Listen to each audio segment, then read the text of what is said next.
अच्छा, अभी थोड़ा सा बैकग्राउंड होगा आज के पावर पॉइंट का शाम तक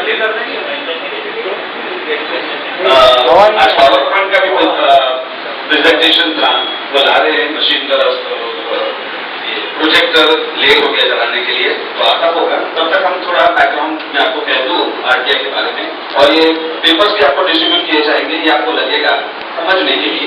आरटीआई एप्लीकेशन अपील कैसे करना, वो भी आपको बात करते करते पेपर सामने होगा तो बहुत आसान हो जाएगा आपके लिए। जैसे अभी सबक के लिए गया है वो। अच्छा, आपको थोड़ा बैकग्राउंड आप शाम रहेंगे तो अच्छा रहेगा। वर्मा जी, वंदे मातरम। थोड़ा बैकग्राउंड दे दो आपको आरटीआई एक्ट के बारे में। हेलो, नहीं हेलो, हाँ, राइट कमीशन के बारे में आपको थोड़ा पता तो होगा ही, सब लोग ने इस्तेमाल भी किया होगा, अखबार में भी पढ़ते रहेंगे आप लोग इसके बारे में। ये शुरू हुआ अप्रोक्सीमेटली 20 साल के आसपास, 20-25 साल के आसपास शुरू हुआ, यानी कि इसकी प्रोसेस शुरू हुआ।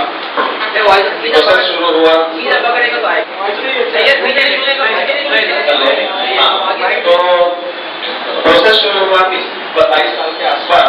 राजस्थान का हो रहा है, वर्कर को जितने पैसे मिलने चाहिए उतने नहीं मिल रहे, तो उन्होंने इंक्वायरी की कि भाई ये बताओ, जो पढ़ा लिखा हुआ आपने कि कैसे कितने पैसे दिए आप लोग ने, तो वो ऑफिसर बताने के लिए तैयार नहीं थे। तब उसको लगा कि ये तो गलत ही हो रहा है, क्योंकि मिल रहा है कुछ, देना चाहिए कुछ, या चोरी हो रही है इसके बीच में।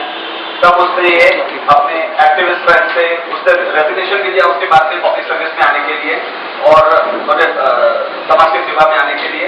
और बाकी भी अपने अन्य जो एक्टिविस्ट थे, अन्ना हजारे जी, संदीप हुसैन और बाकी भी जो थे, सभी के साथ संदीप सत्यम गुड़िया में, तो वो सभी के साथ उन्होंने ये जुम्बेश चालू किया कि भाई राइट टू इंफॉर्मेशन एक्ट आना चाहिए, यानी कि ये जो ओपन करने के लिए कुछ लॉ आना चाहिए कि भाई हम पब्लिक है, हमारे पैसे से इन लोग जो भी डिसीजन लेते, खर्चा करते, पॉलिसीज बनाते, लॉ बनाते, जो भी हमारे भले के लिए, तो ऐसा कानून होना चाहिए कि भाई ये हमको जो भी गवर्नमेंट के ऑफिस में जो भी डिसीजन लिया जाता है, जो भी रिकॉर्ड्स है, हमें दिखाना चाहिए। ऐसा ये ऑफिशियल सीक्रेट्स एक्ट के अंदर ये नहीं दिखा सकते, वो नहीं दिखा सकते, आप कौन होते बोलने वाले, तो हमारा ऑफिसर हो हम, तो ये सब कारण देकर हमारे से छुपाने का सब प्रयास चालू था, ताकि उन लोग की चोरी भी छुपी रहे और जो भी इरेगुलरिटीज है छुपी रहे। तो ये जब शुरू हुआ, सभी ने ये अपने हिसाब से प्रोसेस चालू किया। एक अच्छा सुप्रीम कोर्ट ऑर्डर भी आया, जो मैं आपको पावर पॉइंट में दिखाऊंगा, जो सुप्रीम कोर्ट ने भी कहा कि अगर पब्लिक के पैसे से ये सब हो रहा है, तो पब्लिक को ये रिकॉर्ड दिखाने का ये व्यवस्था होना चाहिए।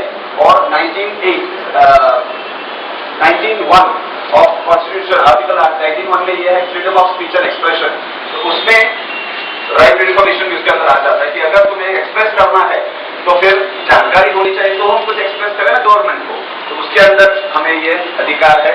और फिर ये सुप्रीम कोर्ट का ऑर्डर भी है, सभी एक्टिविस्टों का प्रयास की वजह से 2002 में right to information act Bharat के 9 स्टेट्स में आया, 2005 में पूरे देश में आया, जम्मू और कश्मीर के अलावा, और 2009 में जम्मू और कश्मीर में भी और सभी जगह भी ये आरटीआई एक्ट लागू पड़ता है।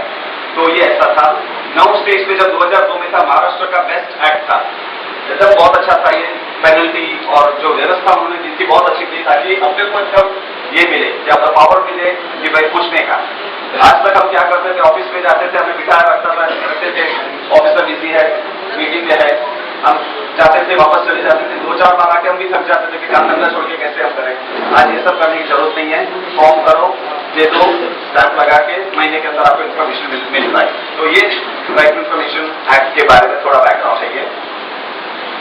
और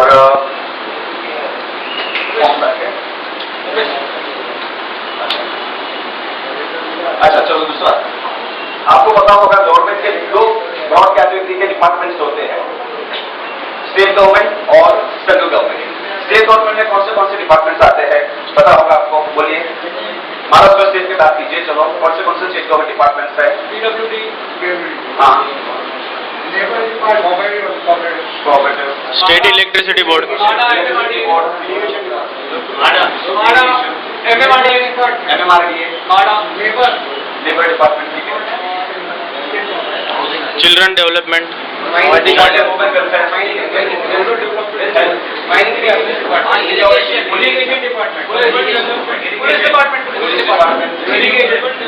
भी आता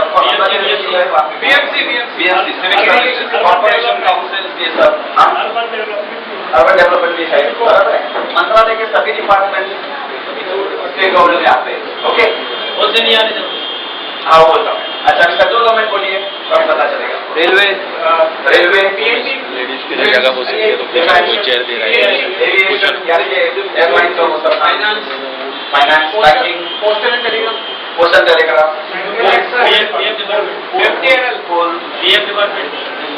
प्रोविडेंट फंड,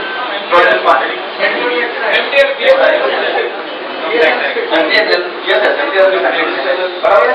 तो अभी आपको मैं क्यों ये कह रहा हूँ, ये जानना जरूरी है, दोनों की थोड़ी प्रोसेस अलग है इसलिए।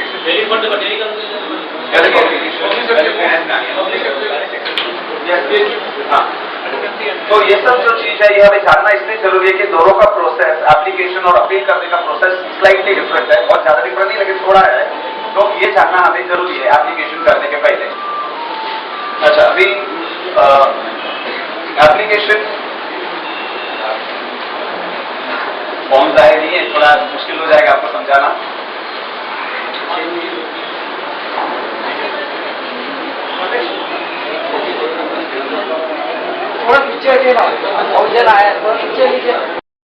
दिखाई दे रहा है फर्स्ट पेज जो है इलेक्शन की, जितने भी यंग लोग हैं ना वो नीचे बैठ जाइए, प्लीज लेडीज को अकोमोडेट कर दीजिए।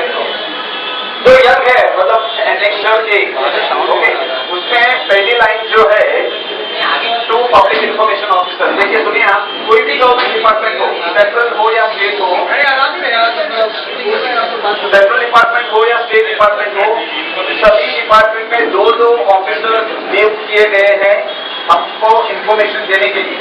हमारे आरटीआई में इंफॉर्मेशन देने के दो ऑफिसर नियुक्त किए गए हैं। पहला लेवल का जो होता है उसे कहते हैं पब्लिक इंफॉर्मेशन ऑफिसर।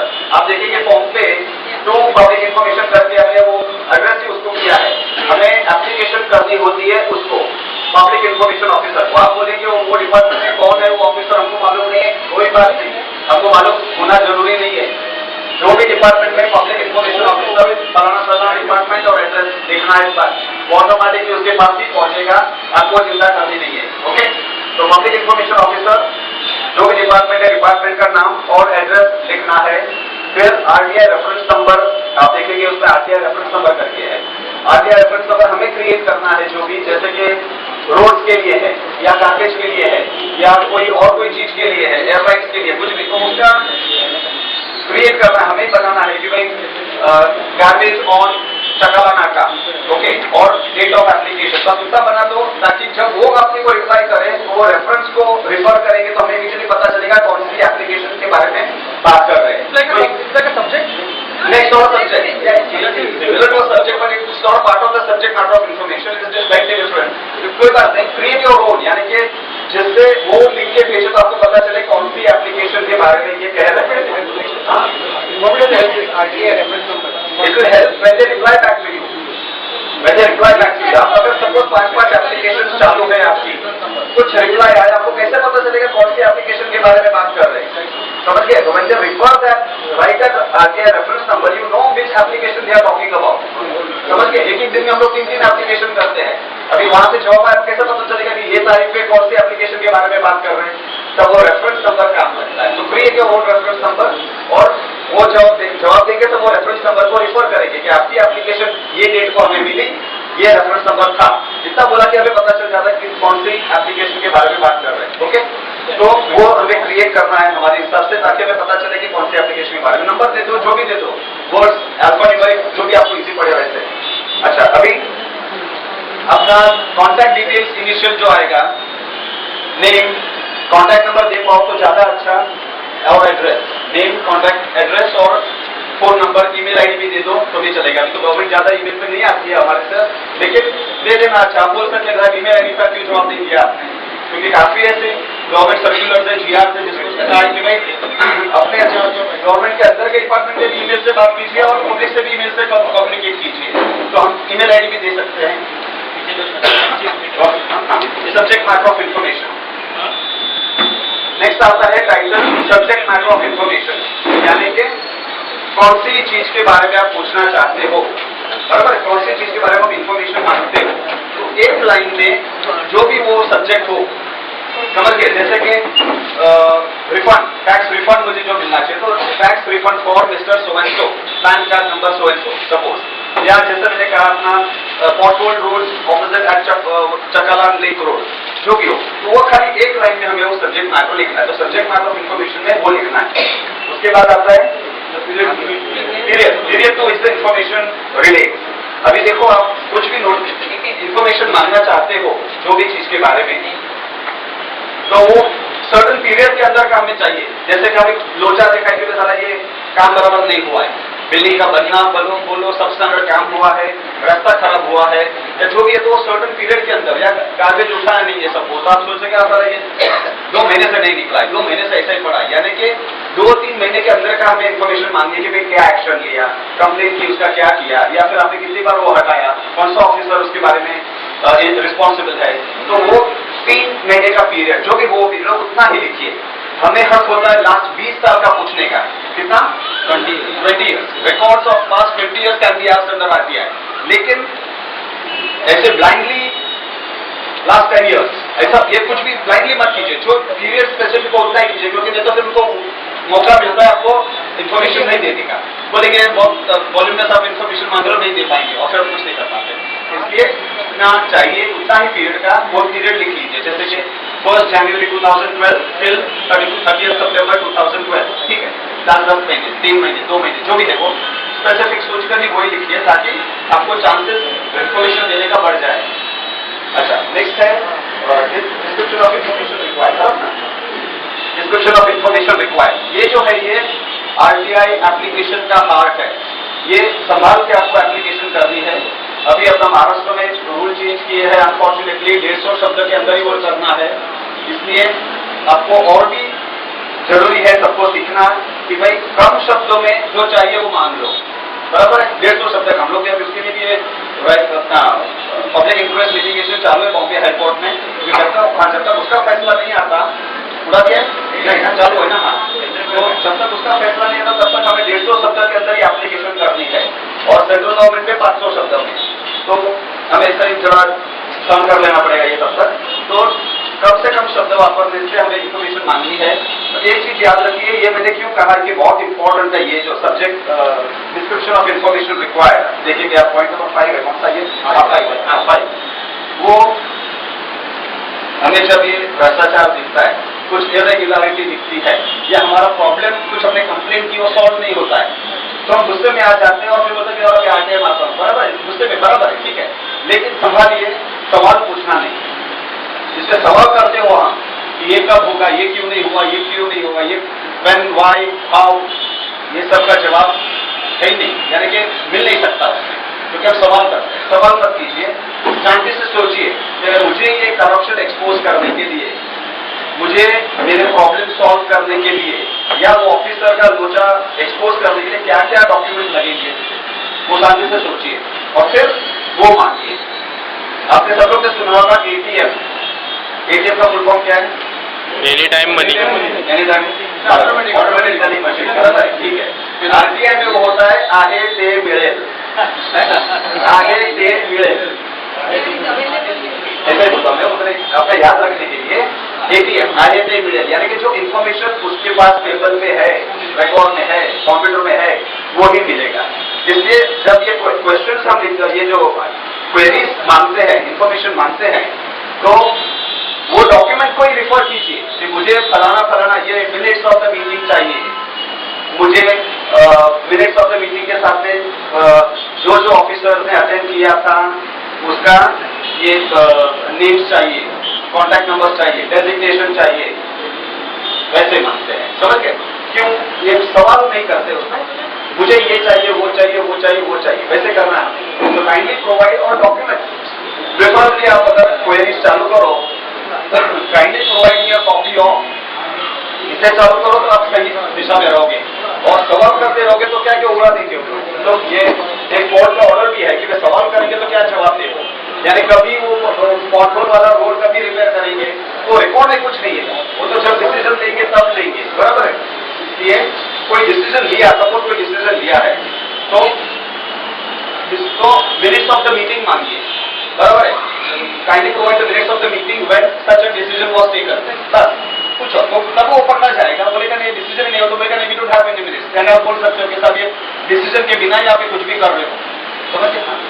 माझं म्हणणं काय आहे, आता उदाहरणार्थ रोडवरती काम रोड चालू नाहीये, तर आपण फक्त एवढं दिलं डिस्क्रिप्शनमध्ये की रोडचं ज्याला टेंडर दिलंय ती माहिती जी आपल्याकडे आहे ती आम्हाला मिळावी, सगळं आलं बराबर, तो भी चलेगा, तो भी चलेगा, आहे ती मिळावी। टेंडर डॉक्यूमेंट्स वर्क ऑर्डर जो भी है लिखा है, दो सेंटेंस में भी लिख सकते हैं, बोल रहा है ये बोल रहा हूँ उसके बारे में हो तो ठीक है, सवाल बात नहीं कीजिए, सवाल के लिए बात हो रही है।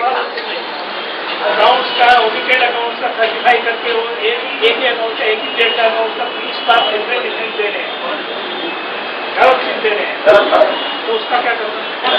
नहीं आप सवाल मत पूछिए, जब सुनिए लेक्चर है, सुनिए पहले बाद में सवाल कीजिए। इसमें कुछ डाउट हो ना तो ही कीजिए, क्योंकि आपके जो कैसे प्रॉब्लम सॉल्व है वो करेंगे, सबका ये बातें लेंगे, क्वेश्चन आंसर आएंगे। अभी ये फॉर्ट रोड भरते हैं ना, उसका स्पेसिफिकेशन मुझे चाहिए, ऐसा पूछ सकते हैं ना? जरूर चाहिए, वर्क ऑर्डर पूछो ना, वर्क ऑर्डर वर्क ऑर्डर में स्पेसिफिकेशन लिखा होता है कि वो सीमेंट ब्लॉक्स M35, M55 का वापरना है, या कंक्रीट का इस तरह तो कॉन्सेप्ट का करना है, ये सब इसका सैंपल्स भी मांग सकते हैं, कंक्रीट का या डाबर का सैंपल भी मांग सकते हैं। हाँ कुठला नियम आला तर ते विचारतो, तो हा नियम कधीपासून आली आणि का आला, कहा वाला नहीं पूछ सकते, लेकिन kindly provide me the this thing, copy of the circular, मेरा पॉलिसी या डिसीजन हुआ है ना, तो kindly provide me the policy and decision taken on so and so, तो automatically minutes of the meeting और जो सर्कुलर या GR जो आया है वो आपको कॉपी देंगे, बराबर, तो वैसे मांगता है आपको। ओके, तो वहां पे आए हम ये सब जो क्वेरीज में, अभी रिसेंटली जैसा मैंने कहा 150 शब्द के अंदर में लिखना है, हो सके उतना कम ये कीजिए। काइंडली प्रोवाइड जो है वर्ड जो है वो भी एक बार लिखकर फिर खाली कॉपी का नाम लिखते रहिए, ताकि हम मिनिमम शब्द में हम ये एप्लीकेशन कर पाए, क्योंकि क्या 150 का 2-4 शब्द आगे पीछे समझ नहीं आता, लेकिन क्या 200 हो गया, 300 हो गया, तुम लोग एक चांस मिलता है रिजेक्ट करने का, हम कुछ नहीं कर पाएंगे। तब वो 300 शब्द का है, वो बोलेगा नहीं साहब ये बहुत आपने लंबा किया, मैं नहीं दे पाऊंगा। कैसे करते हैं, काउंटिंग कैसे होती है? वर्ड्स इन्फॉर्मेशन के अंदर जो कहते हैं ना वर्ड्स की काउंटिंग कैसे होगी? जैसे फॉर्म पे इसको भी काउंट, अभी वो नहीं है, देखो वही मैं समझाता हूँ। पॉइंट नंबर 5 जो है ना, पॉइंट नंबर 5 के अंदर जो लिखो, यानी कि डिस्क्रिप्शन ऑफ इन्फॉर्मेशन रिक्वायर्ड के अंदर जो जो आप भरो वो काउंट होता है और कुछ काउंट नहीं होता है। अब क्वेश्चन आएगा का ये पर्टिकुलर डिटेल हमको तो वो म्यूनिसिपल कॉर्पोरेशन वर्ड एक होगा कि लिखो ना,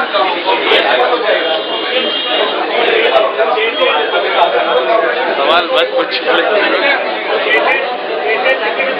हमारा फोकस बंद हो रहेगा, आएगा ही तो बंद हो रहेगा, ठीक है। क्वेश्चन बात करेंगे उस पर क्या समझ नहीं आएगा, ठीक है, ठीक है। ये क्वेरी नोट करके रखिए, ये डिस्क्रिप्शन ऑफ इन्फॉर्मेशन रिक्वायर्ड है, जैसा मैंने आपको कहा कम से कम शब्द में एग्जैक्टली कौन सी डॉक्यूमेंट्स चाहिए हमें उनका इरेगुलरिटी एक्सपोज करने के लिए या करप्शन एक्सपोज करने के लिए, वो मांगिए। ओके, जैसा कि आपने देखा होगा अंजलि जी ने भी जो मांगा है इरिगेशन के बारे में, ये सब पर्टिकुलर और डॉक्यूमेंट्स के ऊपर ही उसने हैमर किया है, और फिर बोला है उन लोग ने क्या कहा उसके केस में कि भाई ये वॉल्यूमनेस है, बहुत ज्यादा है, तो बोला अच्छा तो कुछ इंस्पेक्शन के लिए दे दो मुझे, और इंस्पेक्शन के लिए हमने दिया, वहां पे आपको पता होगा चौथे माले पे, हाईकोर्ट के माले में, तो ऐसे अपन कर सकते हैं। ओके, तो ये हुआ। अभी नेक्स्ट उसमें हमें जैसे मैंने कहा संभाल के ये कीजिए, उसमें लूप होल्स मत छोड़िए, डॉक्यूमेंट की तरफ इशारा कीजिए, और जो भी डिसीजन लिया हो वो डिसीजन के सेक्शन 4(1)(d) करके एक हमारा राइट टू इन्फॉर्मेशन एक्ट में है, जिसमें कोई भी डिसीजन लेता है उसकी डिसीजन क्यों लिया, कैसे लिया, वो उन्हें रिकॉर्ड आपको देना चाहिए, उसमें जरूरी है 4(1)(d), ये बहुत इंपॉर्टेंट है ये, कि भाई जो भी डिसीजन लिया तो हमें क्या पूछना है, minutes of the meeting when such a decision was taken, वैसे करके मांगिए, ऑटोमेटिक वो पकड़ा जाएंगे। देखो ये सब उनको ठीक तरह से आपने वर्डिंग किया होना तो कहीं ना कहीं वो फंसी जाएंगे, अगर रोजा किया गया समझ गए? तो ये सब खाली हमें शाणा बन जाना है उसमें, हमें अच्छा एक ही बंदा कई क्वेश्चन कर सकता है, मतलब सब्जेक्ट कर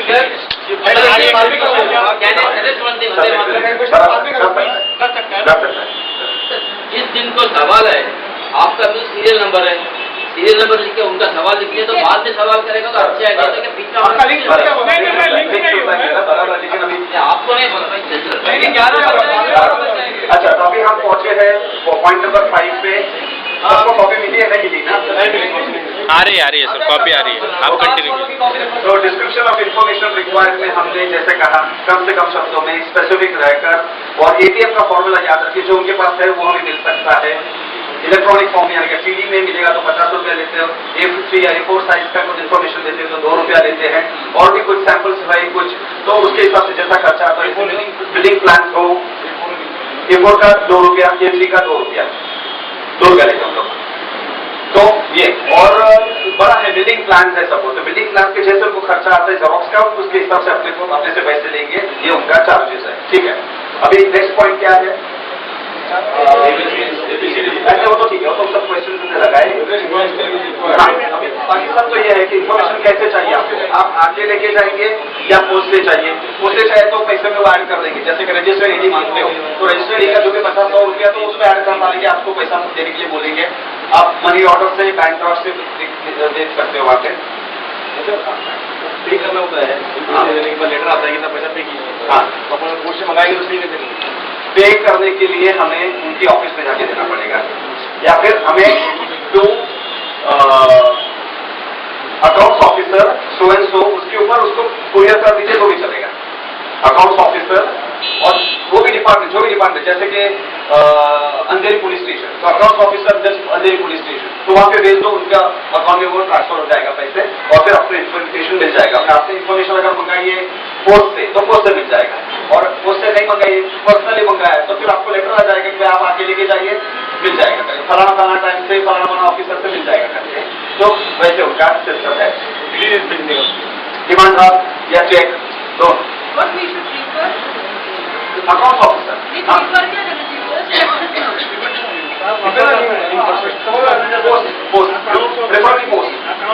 लिख के मैंने भेजा है, वापस रिटर्न किया हुआ।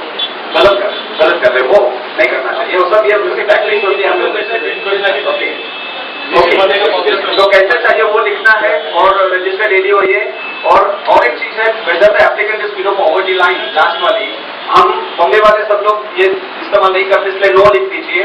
लेकिन ये जो एक्ट बना है बिलो पॉवर्टी लाइन वाले के लिए भी है, उनको एक भी पैसा भरना नहीं है इन्फॉर्मेशन के लिए। तो बिलो पॉवर्टी लाइन वाला तो उसको खाली उसका पॉवर्टी लाइन का कार्ड, जो बिलो बीपीएल कार्ड, जो बीपीएल का कार्ड का जेरोक्स इसके साथ लगा देना एप्लीकेशन के साथ में, उनको फीस भी भरनी नहीं है और इन्फॉर्मेशन के लिए भी पैसे भरने नहीं है।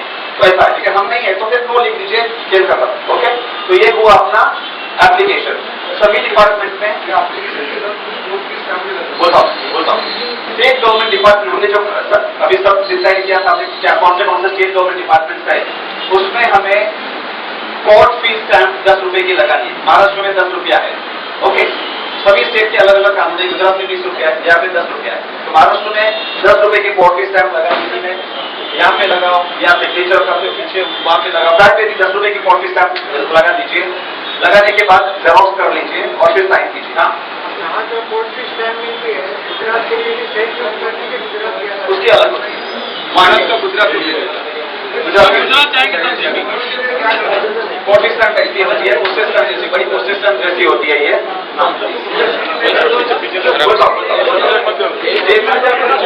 कॉपी देने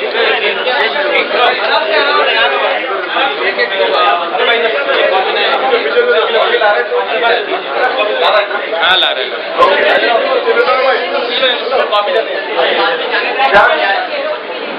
आजू बाजू में मत लीजिए, थोड़ा जहाँ पे गैप हो वहाँ पे दे दीजिए, आएगी बाकी नहीं आपको कम आइए। तो अभी आप सबसे स्टेट गवर्नमेंट डिपार्टमेंट को मैंने जैसे कहा, सुनिए silence please. State government department को 10 रुपए की कोर्ट फीस स्टैंप लगाते हैं।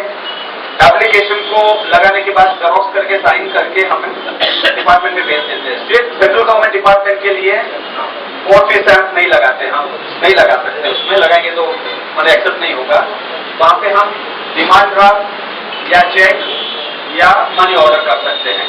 ओके, सेंट्रल गवर्नमेंट डिपार्टमेंट के लिए।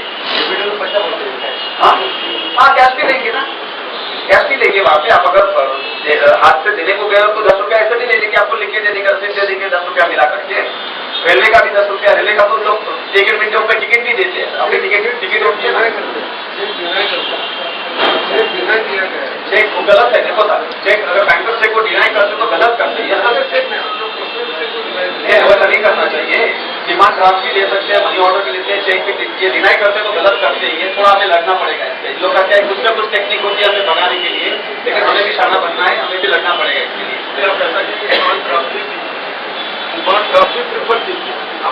ठीक है, मनी ऑर्डर गवर्नमेंट डिपार्टमेंट में मोस्टली ड्राफ्ट ही लेते हैं या पोस्टल ऑर्डर लेते हैं, चेक नहीं लेते, चेक नहीं लेते। सेंट्रल गवर्नमेंट के लिए पोस्टल ऑर्डर, सेंट्रल स्टेट दोनों से, क्योंकि चेक तो बाउंस हो सकता है। डिमांड हाँ वो भी है, इसलिए नहीं लेते। ठीक है, एक सेकंड सर, अगर आप लोग बीच में कोई भी क्वेश्चन करेंगे, इतने सारे आप लोग के टॉपिक नहीं हो पाएगा। बाद में करो तो बातें पूछिए, 12 बज जाएंगे यहीं पे। आप लोग के ये पूरे नहीं हो पाएंगे। ये कब फॉलो करेंगे?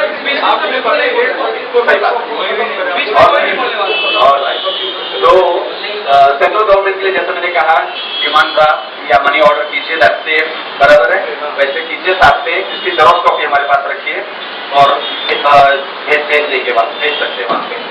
अभी और एक चीज प्रॉब्लम बताइए, यह कहना यहाँ पे जरूरी है कि हमें ऐसा लगता है कि भाई अरे वो मंत्रालय में देना है, मैं कैसे दूं मंत्रालय या वो डिपार्टमेंट, मुझे वो एड्रेस ढूंढना पड़ेगा, कहाँ है एड्रेस पता है हमें, लेकिन फिर वहां पे जाने का अपना आधा दिन चले जाता है, बराबर है। ऑफिस बॉय को भेजो या अपने को जाओ, आधा दिन चले जाता है हमारा, बराबर है। मंत्रालय में तो 2 बजे के बाद ही अंदर लेते हैं, वो भी पैन कार्ड दिखाओ, ये दिखाओ, वो दिखाओ, तब घुसाते अंदर मंत्रालय में। आपको पता होगा, बराबर है, पासपोर्ट दिखाओ, जो भी फोटो आइडेंटिटी दिखाओ। तो इसके लिए एक इलाज मैं आपको सबको बताता हूँ, एकदम सिंपल चीज है ये, जो हम लोग सभी आरटीआई एक्टिविस्ट लोग इस्तेमाल करते हैं। कुरियर से ये जो आपका एप्लीकेशन है, ओके, एप्लीकेशन जो है, ठीक है, ये एप्लीकेशन है हमारी, बराबर है, उसकी जेरॉक्स हमारे पास है, फोल्ड करके कवर में डाल दीजिए, फोल्ड करके कवर में डाल दीजिए, उसकी जेरॉक्स बाहर स्टेबल कर दीजिए और मुंबई, पुणे और नासिक में अपने कुरियर वाले जो है उन लोग जाकर देकर एक्नॉलेज कॉपी आपको वापस देके जाएंगे 3-4 दिन में। आपको घर बैठे ही करना है, आपको घर से बाहर निकलना नहीं है। आज क्या टेंशन हो जाते हैं तो चाहे कभी जाएंगे ऑफिसर हो, वो खिड़की खुलनी होगी नहीं खुलनी होगी, चाय पानी पीने गया रहेगा, मुझे मेरा आधा घंटा वेस्ट होएगा, ये सब चिंता करना नहीं। वो कुरियर वाला एक है, उन लोग लेते हैं, उसको बोलना है खाली कॉपी लेटर है, क्या कहना है, कॉपी लेटर है, कवर के अंदर लेटर डाल दो, ओरिजिनल बाहर डुप्लीकेट लगा दो, अपनी जेरॉक्स लगा दो, स्टेपल मार के बोल दो उसको कॉपी लेटर है, 30 रुपए लेंगे उन लोग। नेक्स्ट 24 आवर्स वर्किंग डेज में, 24 वर्किंग आवर्स में जाकर डिस्पैच करने के दूसरे 2-3 दिन में आपके घर पे जहाँ पे आपका एड्रेस है वहाँ पे दिखे जाएंगे। गवर्नमेंट का स्पीड पोस्ट। अरे भाई सवाल प्लीज क्वेश्चन मत कीजिए, तो आप लिखे लीजिए। अच्छा है, और कुरियर वाला जो है ये अपना विचारे कुरियर वाला, बेचारे कुरियर ऐसा करता है और कोई कुरियर नहीं करता, प्रोफेशनल दूसरे मारुति ये सब कोई ये नहीं करता, मतलब लोग लेके जाएंगे, वो पीओडी पे पावती पे साइन करके लेके आएंगे, लेकिन कॉपी को नहीं देते, खाली बेचारा वाला देता है। तो मुंबई, पुणे और नासिक के 3 सिटीज में है ही, ये इस्तेमाल कीजिए आप। मेरे 500 एप्लीकेशन 499 एप्लीकेशन वैसे ही गए हैं, रिक्वेस्ट करके मुझे घर पे मिल गया, कुछ चिंता नहीं, 30 रुपए लेता है, ठीक है, काम तो हो गया घर पे सर, तो काम में तो छोड़ के नहीं जाना पड़ा, ठीक है। तो ऐसे है, तो एप्लीकेशन की हमने की, उसके 30 दिन में इंफॉर्मेशन मिल जाएगा, उसके 30 दिन में हमें इंफॉर्मेशन मिल जाना चाहिए कानून।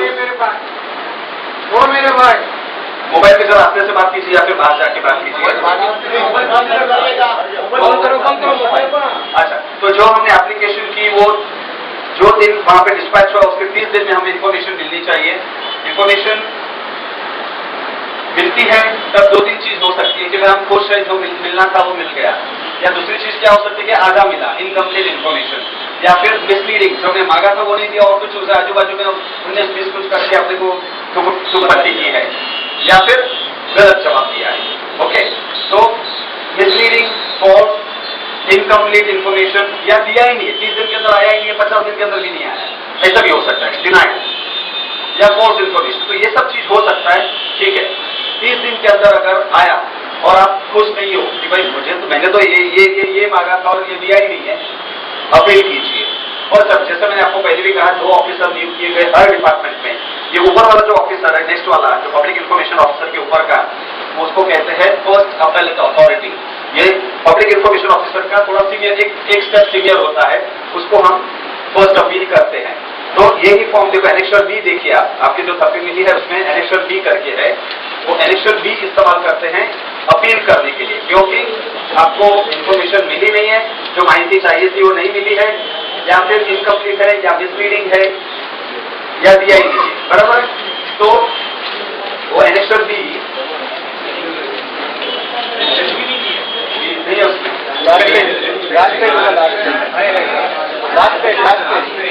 आगे पीछे हुआ है, आगे पीछे हुआ रहेगा, देख लो। लास्ट में होगा, देख लीजिए, करने में आगे पीछे होगा रहेगा। ठीक है, एनेक्सर बी करके देख लीजिए, एनेक्सर बी इस्तेमाल करना है, उसमें last page okay, last page है, एनेक्सर बी देख लीजिए, इसमें भी वापस वही लिखना है हमें, first appellate authority, department of so and सो, और वहां का एड्रेस। जब अपने को जो एप्लीकेशन का इन्फॉर्मेशन आता है ना, जब हमने 10 रुपया का ऑफिस टाइम लगाकर जो भेजा, उसकी जो इन्फॉर्मेशन आती है, उसमें उन्होंने लिखना जरूरी है कि भाई मैं आपको ये दे रहा हूं, अगर आपको लगता है ये ठीक नहीं है या if you are not satisfied, तो फलाना फर्स्ट अपेलेट अथॉरिटी है, उसको अपील कीजिए, वैसा लिखा होता है, लिखना होना चाहिए। ओके, न लिखा हो तो आपको बहुत झगड़ना पड़ेगा हमें, लेकिन लिखना होना चाहिए कानून। ओके, अभी वो जो उसने एड्रेस दिया है, नाम और एड्रेस जो दिया है, वो यहाँ पे लिखना है, फर्स्ट अपेलेट अथॉरिटी और सो एंड सो डिपार्टमेंट और वहां का एड्रेस।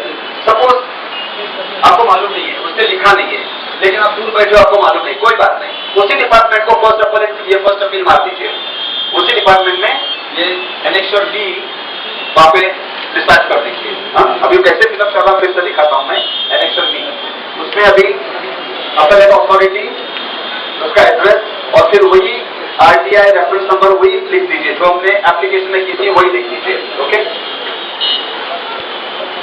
हाँ, फिर वापस वही अपना full name of applicant, address, contact, email address, cell number, जो भी हम लिख सकते हो लिख दीजिए। फिर public point number 3, particulars of state public information officer, public information officer का नाम अगर मिल गया हो तो नाम लिखिए, उसका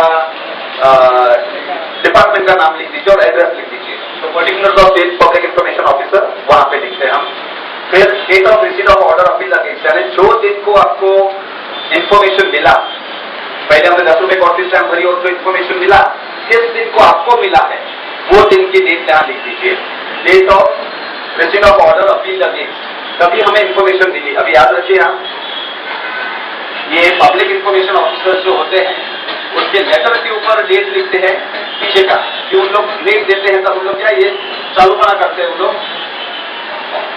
ऑर्डर डिस्पैच करते हैं 15 तारीख को, डेट लिखते हैं 5 तारीख को, बराबर है, पीछे की डेट लिखते हैं, जैसे कि उसने 5 तारीख को डिस्पैच किया हो ऐसे। लेकिन वो चिंता मत कीजिए, उन लोग को चालू बना करने दीजिए। जब हमको मिला, हमारे हाथ में जब ये पोस्ट पे लेटर आया, पेंसिल से कवर के ऊपर और इन्फॉर्मेशन के पेज के ऊपर पेंसिल से लिख दीजिए आपको कौन से डेट को मिला है, बस वही डेट चलेगा, उन लोग की कुछ भी डेट होने पीछे की, जो दिन को हमें मिलता है वो दिन की डेट कवर के ऊपर भी रखिए, इन्फॉर्मेशन के पेजेस के ऊपर भी कॉर्नर पे लिख दीजिए, और कवर फेंकना नहीं, कवर उस पेजेस के पीछे स्टेपल मार के रख दीजिए, कवर नहीं फेंकते। हाँ, पोस्ट ऑफिस का, हाँ, पोस्ट ऑफिस का स्टैंप होता है, जो हमें अपील के टाइम काम लगता है, फर्स्ट अपील और सेकेंड अपील के टाइम काम लगता है, इसलिए वो फेंकना नहीं है। हमने जैसे आरटीआई का एप्लीकेशन किया है, पोस्ट इंटरनेट से हम वो ट्रैक कर सकते हैं कि कभी डिस्पैच हुआ करके, तो वो हुआ।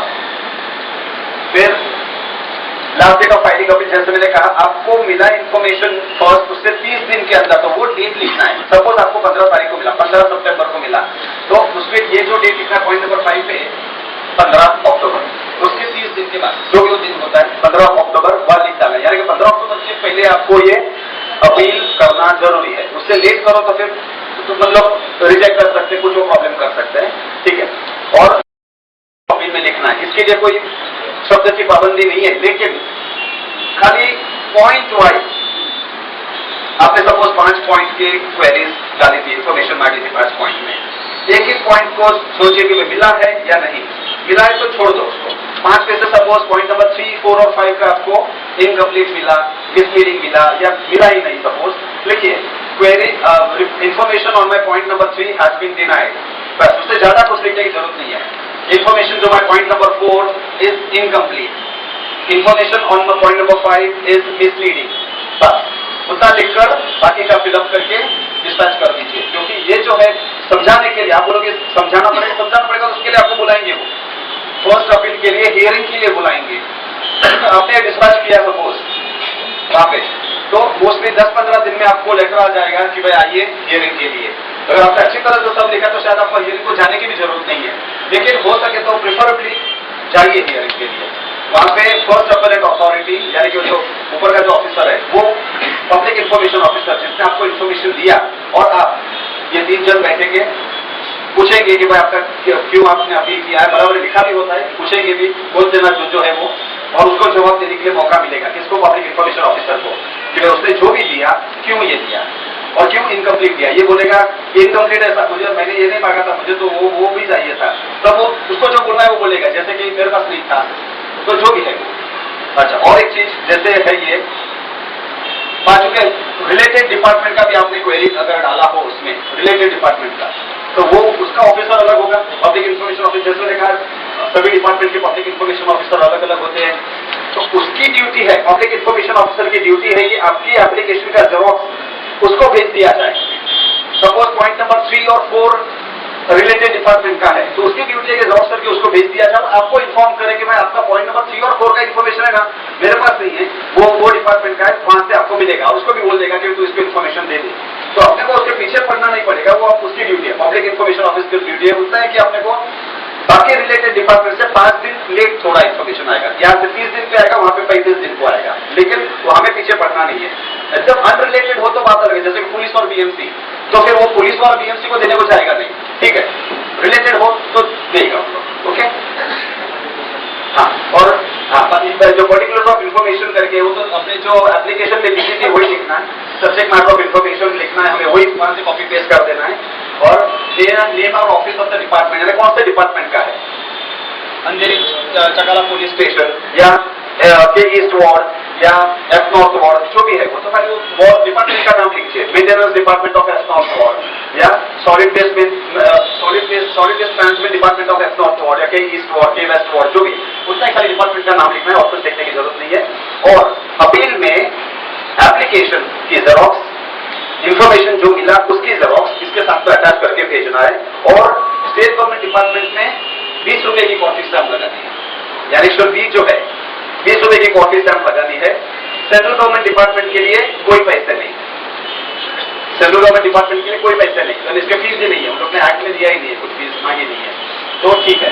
इसके लिए स्टेट गवर्नमेंट डिपार्टमेंट के लिए 20 रुपए की कॉफी स्टैंप लगा देनी है, और वैसे ही डिस्पैच कर देना है। हो सके तब तक एक्नॉलेजमेंट लो, वैसे प्रयास कीजिए आप, तो लेटर से भेज दो, रजिस्टर्ड ईडी से भेज दो, ये सब अवॉइड कीजिए एज फार एज पॉसिबल, क्योंकि फिर उन लोग का कहने को चांस मिलता है हमें मिला ही नहीं है, ये तो हमारे पास खप्पा और सिग्नेचर होता, बोल के साथ मिलने नहीं, क्या बात कर रहे थे, तो आपके डिपार्टमेंट का स्टैंप है मेरे पास, तो फिर वो लोग छड़क नहीं सकते, लेकिन वो पोस्ट में भेजो तो बोलेंगे आपको मिला ही नहीं, आप क्या बात कर रहे हैं, बोलो क्या बोलेंगे आप, वैसे होता है।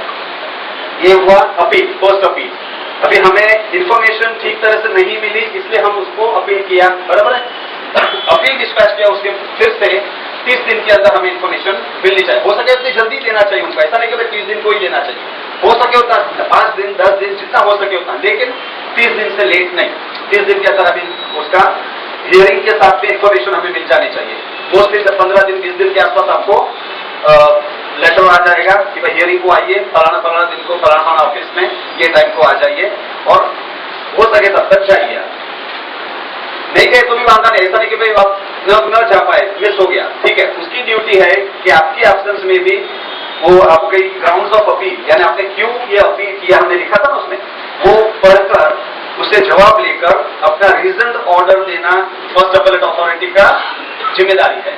अब नहीं गए सब जो भी डर से न गए, भूल गए, डिलीवरी के नहीं गए, जो भी है, no problem, first appellate authority की जिम्मेदारी है कि वो सामने रखे, आपका जो कारण आपने लिया है कि क्यों अपील कर रहे हैं उसको पूछे कि भाई ये देखो ऐसा मोटा तुझे क्या कहना है, और फिर अपना दिमाग लगाकर ऑर्डर दे कि भाई इसको इन्फॉर्मेशन देना चाहिए, क्या उसने जो दिया वो सही है, जो भी है उसको लिखे, रीजन ऑर्डर देना जरूरी है फर्स्ट लेवल अथॉरिटी को, वो हमें 30 दिन के अंदर मिलना चाहिए। अभी फिर से वही और एक अपील करने के लिए मौका मिलता है हमें कि मिल गया, सपोज फर्स्ट अपील का ऑर्डर मिला, हम खुश है, ठीक है, तो ऑल इज वेल, लेकिन फिर से वही हुआ कि भाई आपको जो चाहिए था नहीं मिला, इससे भी आपका माना नहीं, इनकम्प्लीट ही रहा वो, या मिसलीडिंग ही रहा, जो भी रहा, तो फिर इंफॉर्मेशन कमिश्नर के पास जाते हैं। आज जो अल्लाह बोले सब इंफॉर्मेशन कमिश्नर का, तो वहां पे अभी इंफॉर्मेशन कमिश्नर को जाता है। अपने मुंबई के लिए एक ही इंफॉर्मेशन कमिश्नर, आपको पता होगा, न्यू एडमिनिस्ट्रेटिव बिल्डिंग मंत्रालय के सामने का टॉल बिल्डिंग जो है, वहां पे 13वां माले पे वो बैठते हैं इंफॉर्मेशन कमिश्नर, अभी है वो रत्नाकर गायकवाड़ अभी है वो, तो वो है अपने इंफॉर्मेशन कमिश्नर। कोंकण भवन का अपना नवी मुंबई के लिए कोंकण भवन में है, ऐसे सब जगह अलग अलग है, नासिक के लिए, औरंगाबाद के लिए है। तो ये वहां पे सेकेंड अपील करते हैं, तो सेकेंड अपील करते हैं, उसमें एनेक्सर सी वापस से देख लीजिए, आप कहीं पे एनेक्सर सी भी होगा इसमें, पहले उसको आगे एनेक्सर सी, एनेक्सर सी जो है ये हम इस्तेमाल करते हैं, ये सेकेंड अपील, यानी कि फाइनल अपील हम इससे थ्रू कर सकते हैं। इसमें भी वैसा ही है, बात है सबके, आपके कॉन्टैक्ट नंबर देना है, एक कॉपी मेरे ये कभी इन्फॉर्मेशन मिला, और जिसमें मोहन जी, ओ मोहन जी, कॉपी दे देना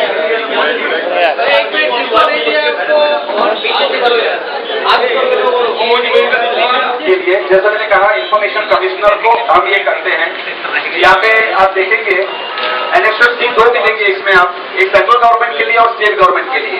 ये जो एनेक्सर सी मेरे सामने है उसमें न्यू दिल्ली का एड्रेस है, ये सेंट्रल गवर्नमेंट के माहिती आयुक्त वहां पे बैठते हैं, ये जो एड्रेस दिया है ऑगस्ट क्रांति मैदान का, ऑगस्ट क्रांति भवन का, सॉरी, तो वहां पे भेजते हैं। और अपना मुंबई के लिए है ये मंत्रालय के सामने new administrative building 13th floor, 13 माले पे, स्टेट इंफॉर्मेशन कमिश्नर। तो होने के बाद तो सेम ही है, सेम लिखिए, जो हमने एप्लीकेशन इनिशियल 10 रुपये प्रॉफिट के साथ जो है रेफरेंस नंबर बनाया था हमने, वही रेफरेंस नंबर इसको भी लिखते हैं यहाँ पे भी, नाम और एड्रेस लिखना है, कॉन्टैक्ट नंबर लिखना है, ईमेल आईडी देना है, ओके। फर्स्ट अपीलेट अथॉरिटी का नाम, एड्रेस, कॉन्टैक्ट नंबर देना, कॉन्टैक्ट एड्रेस देना है वहां पे, यहाँ पे भी, ताकि इंफॉर्मेशन कमिश्नर को पता चले कि भाई ये किसने इसका हियरिंग किया, किस इंफॉर्मेशन दिया है, particulars of the application.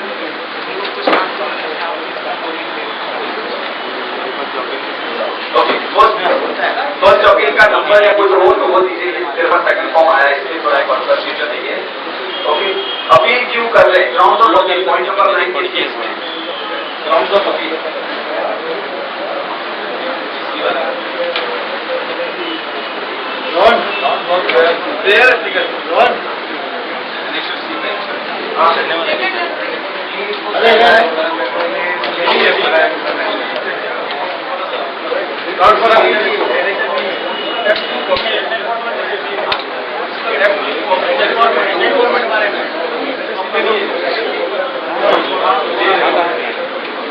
Net पर मिलेगा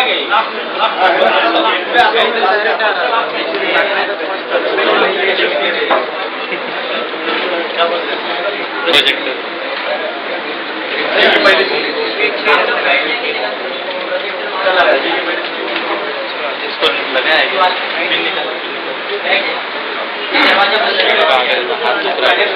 जैसे मैंने कहा, बस ज्यादा कोई बात नहीं, इसमें भी वैसे ही जो भी आपको कभी इंफॉर्मेशन मिली, याद रखिए सेकेंड अपील करने के लिए हमें 90 दिन मौका मिलता है, 90 डेज, ठीक है। याद रखिए, हम जब सेकेंड अपील करते हैं तो इंफॉर्मेशन हमें जो फर्स्ट अपील इनकी तरफ से मिला है वो तारीख से 90 दिन मिलता है। पहले 30 दिन मिलता था फर्स्ट अपील के लिए, एप्लीकेशन के लिए और फर्स्ट अपील के लिए, सेकेंड अपील के लिए 90 दिन, दोनों स्टेट गवर्नमेंट के लिए भी और सेंट्रल के लिए 90 डेज के अंदर एप्लीकेशन करना। आप जरा जानते रखेंगे तो अच्छा रहेगा, सभी को लाभ मिलेगा इसका। तो 90 days from the date of receiving information, second one, yes. तो फर्स्ट अपील का जो ऑर्डर आपका हियरिंग हुई, हियरिंग के बाद हफ्ते 10 दिन के अंदर आपको इन्फॉर्मेशन मिल जाएगा, यानी कि 30 दिन के आसपास आपको इन्फॉर्मेशन मिल जाएगा फर्स्ट अपलेट ऑर्डर का, बराबर है। उसमें आपको वापस ग्रीवेंस है, यानी कि इनकम्प्लीट दिया, मिसलीडिंग दिया, फॉल्स दिया या नहीं दिया, तो सेकेंड अपील कर सकते हैं 90 दिन के अंदर। अगर जिस दिन आना चाहिए था या आया उसके 90 दिन, समझ गया। सपोज नहीं आया, बोलिए 30 दिन हो गया नहीं आया, ठीक है, वो जो 30 दिन जो दिन होता है वो दिन से 90 दिन के अंदर आपको अपील करने का मौका मिलता है, समझ गया अभी। तो 90 डेज में ये एनेक्सर सी भरना है, शायद ये सभी में वो जो स्टेट गवर्नमेंट डिपार्टमेंट के लिए जो एनेक्सर सी है, यानी कि सेकेंड अपील का फॉर्म है, वो इसमें शायद मिस हो गया है, ठीक है, कोई बात नहीं, इससे जैसा ही है तो वो सेकेंड अपील फॉर्म फिलअप कीजिए। स्टेट गवर्नमेंट के लिए 20 रुपया पोर्टल स्टैम्प लगाना है, सेंट्रल गवर्नमेंट के लिए फिर से कुछ लगाना नहीं है, उसके लिए फीस नहीं है। फेडरल गवर्नमेंट के लिए कोई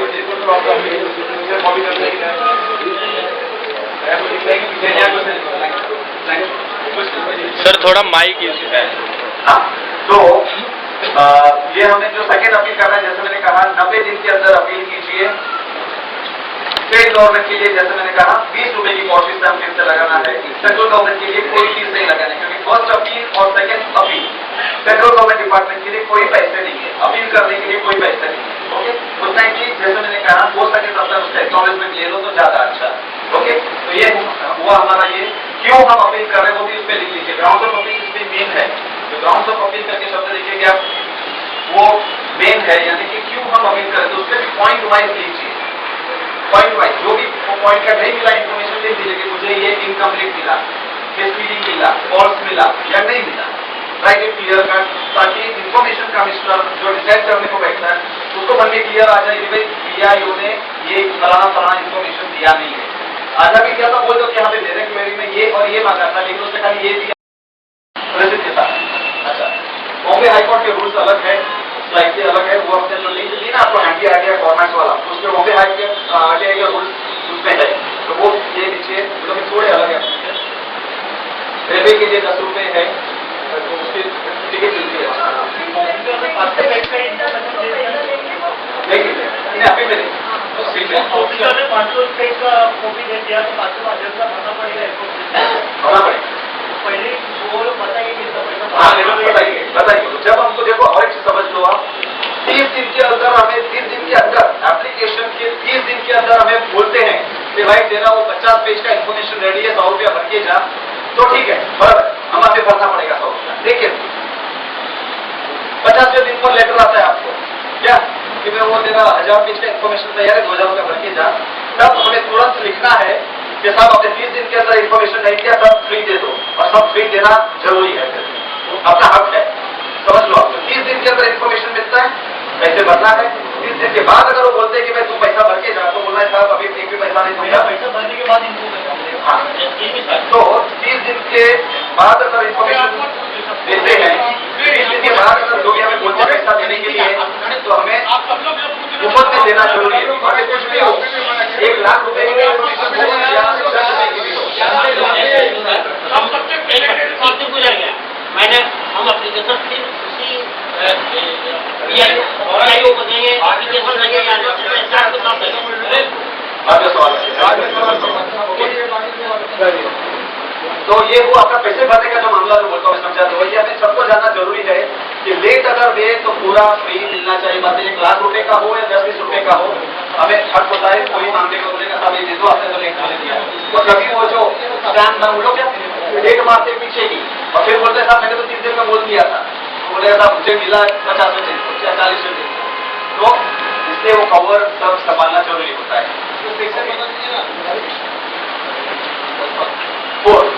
rule number 4 RTI rule number 4 okay, वो उसका है ना कॉपी होता है, जो लिख दिया है ना उसका आरटीआई रूल यहाँ पे लिखते जाते बहुत गिरती हो जाती है आरटीआई रूल्स में जाए। अच्छा चलो ठीक है, 3 दिन और 2 इन्फॉर्मेशन। अभी जैसे मैंने पहले भी कहा, महाराष्ट्र स्टेट के लिए 10 रुपया एप्लीकेशन का, 20 रुपया फर्स्ट और सेकंड अपील के लिए। सेंट्रल पब्लिक अथॉरिटी के अकाउंट ऑफिसर को आपको बैंकर्स चेक, डिमांड ड्राफ्ट या ऑर्डर देना है और भेज देना है। जो फीस आती है उसको फर्स्ट और second appeal, central government department के लिए कोई फीस नहीं भरता है अपील के, फर्स्ट अपील और सेकंड अपील। और वेस्टर्न और सेंट्रल रेलवे के लिए कानून थोड़े अलग, दोनों के रूल अलग है। एक और फीस स्टैम्प होती है 10 रुपए की, इंडियन पोस्टल ऑर्डर होता है, पोस्ट ऑफिस से मिलता है हमें।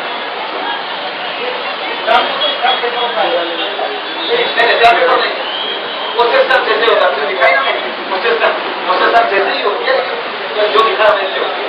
अच्छा देखो, ये जो है हमें सबको पता नहीं है, टिकट खिड़की पे हम जाके बोलते हैं कि मैं बोलने की टिकट चाहिए, बराबर है? वैसे बोलना है आरटीआई की टिकट चाहिए, 10 रुपए देंगे, ये टिकट देंगे आपको। हमारे एक्टिविस्ट भाई का देखो नाम है वहां पे, मोहम्मद अफजल, उसका नाम लिख लेंगे, वो 10 रुपए की ये स्टैम्प अपने को, ये टिकट हमें आरटीआई एप्लीकेशन में रेलवे के लिए लगानी है। ओके, अच्छा अभी समझ लो, ये राइट टू इन्फॉर्मेशन है, यह पावरफुल हथियार, आपको भी पता चल गया कि कितना पावरफुल, हमें कितना हक मिलता है इससे, बराबर है? सबकी जानकारी, गवर्नमेंट कैसे काम कर रही है, हमारे पैसे कैसे इस्तेमाल करते हैं, कैसे कानून बनाते हैं और कैसे कानून एनफोर्स करते हैं, सभी के ऊपर हमारा इनका पावरफुल हक है जानना। लेकिन पावरफुल है उतना ही हमें रिस्पॉन्सिबिलिटी वापरना है। ये जो किसी को हैरेस करने के लिए मत वापरिए, ब्लैकमेल करने के लिए मत वापरिए, अच्छाई के लिए वापरिए, क्योंकि फिर उसका जो ध्येय है ये है कि हमें पावर मिले, गवर्नमेंट कैसे काम करता है जानना, तो वो नलिफाई हो जाएगा, मामला बिगड़ जाएगा। ऐसे मत कीजिए, अच्छाई के लिए वापरिए, जरूर ये कुछ प्रॉब्लम नहीं करेगा, बहुत अच्छे काम का चाहिए। अच्छा, यह लिंक आप लिख लीजिए आपके पेपर में कहीं भी, ये तो दिए है, पहले दो तो दिए है, देखो टाइमिंग और आरटीआई फॉर्म, ये आरटीआई आपके सबके हाथ में जो फॉर्म्स है वो सभी इसमें है, सेंट्रल गवर्नमेंट, स्टेट गवर्नमेंट और रेडीमेड एप्लीकेशन सभी वो फर्स्ट लिंक पे है। आप जाएंगे ब्राउजर में डालिए, फ्री ऑफ चार्ज आप ये डाउनलोड कर सकते हैं, कंप्यूटर में सेव कर सकते हैं, कोई चार्ज नहीं है इसका।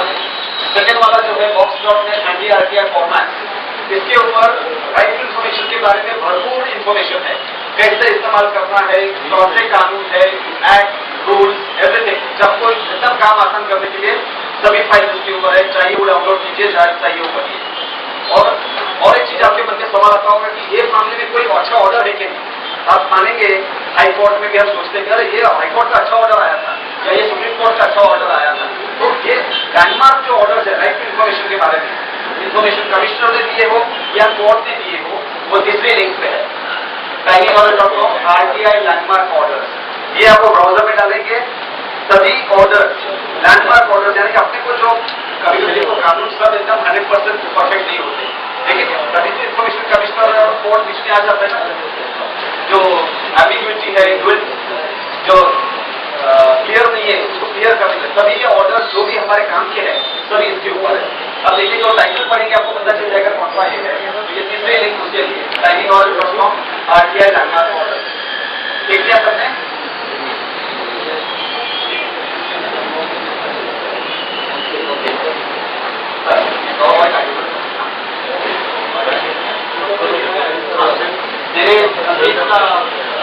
RTI एक्टिविस्ट हमारे फ्रेंड्स ने काफी मदद की, हमारी प्रेरणा दी, मदद की,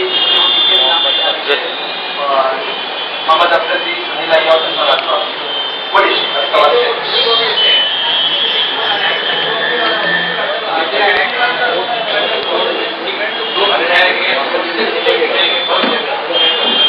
क्या करना चाहिए?